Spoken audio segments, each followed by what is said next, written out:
There are times during the gardening season when you may find you have lots of different greens available at one time, and this is a perfect time to make the salad we're going to use today.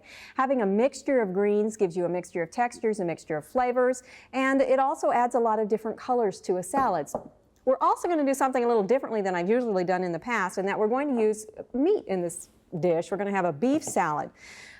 I have some bottled Italian dressing. Now you can go as easy or as hard as you want to do on this as far as making things from scratch yourself. I'm going to try to show you how that even if you're a busy person, this kind of salad is real easy to make. I have a half a cup of Italian dressing, a teaspoon of grated fresh ginger, about a fourth or as much red pepper as you'd like, and 2 tablespoons of soy sauce.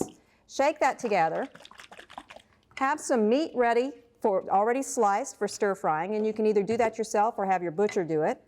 And then you add about 2 tablespoons of your dressing mixture to the meat, and you'd let that sit for about 10 minutes to marinate so that you get a nice flavor blended through there. This morning or this afternoon I'm just going to put that directly into the stir fry about half at a time.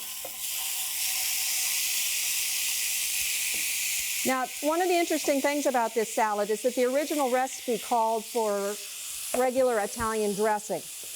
Now, in order to cut the fat content of the dish down, I used a low-fat, and you could use a fat-free Italian dressing. If you do that, you save over 100 calories. You go from 345 calories per serving down to 455. And more interesting than saving the calories on there is that you drop the total fat content from 35 grams per serving down to a little less than 24 grams, which is a major change. For the type of meat I'm using, which is a top sirloin, beef top sirloin, you don't need to cook it well done. You can cook it to the point of doneness that you prefer. If you're using chicken or turkey, however, that's been sliced for stir frying, you do need to make sure that you cook well done because of food poisoning problems or food bacteria problems in those cases that you don't face with the red meat in this case. Now, one of the reasons that I like this recipe is that it really reflects Oklahoma history. You have beef, which is a very common product, part of our cowboy heritage.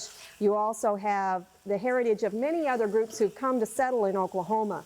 The flavor of the greens that come from Europe, the Chinese and Oriental influence, all of these groups settled in Oklahoma, but this dish doesn't reflect the flavor of any one of their cultures. It blends together the best things from all those cultures so that you get a really nice product that reflects Oklahoma history really well. This dish was part of the Oklahoma Beef Industry Cook-Off, and it was a winner for the state of Oklahoma and then was entered in the National Beef Cook-Off and won an honorable mention for the state of Oklahoma at that point. See if we can get the rest of this out fairly easily into the pan here. You really wouldn't have to transfer it into another bowl, but I'm doing that for what we're doing today. Now, the salad part of this recipe is just a mix of greens, whatever you happen to have. Firmer lettuces will work better because you're going to add something hot to them, which is going to cause it to wilt down. Romaines work well, spinach, radicchio, any of those kinds of things work a little bit better than a green leaf lettuce would.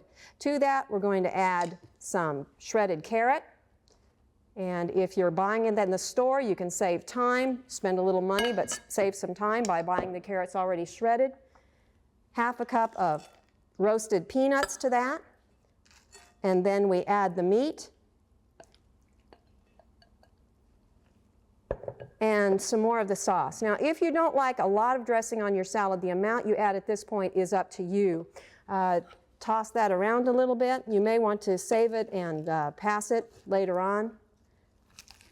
Don't toss it a lot because some of the heavier things like the peanuts will end up on the bottom.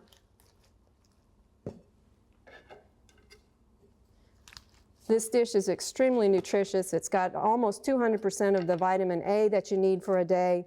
It's got a fair amount of iron, 21% of the iron that you need during the day. So while not only is it fast, it's healthy, it goes together quickly, inexpensively, and it shows off not only your garden, but the culture of our state. For Oklahoma Gardening, this is Barbara Brown. We hope you've enjoyed this classic from the Oklahoma Gardening Vault. Remember, even though these tips and techniques are timeless, there's always something new to learn in the world of gardening. By subscribing to both Oklahoma Gardening and OK Gardening Classics, you'll have access to a wealth of gardening knowledge, both classic and contemporary.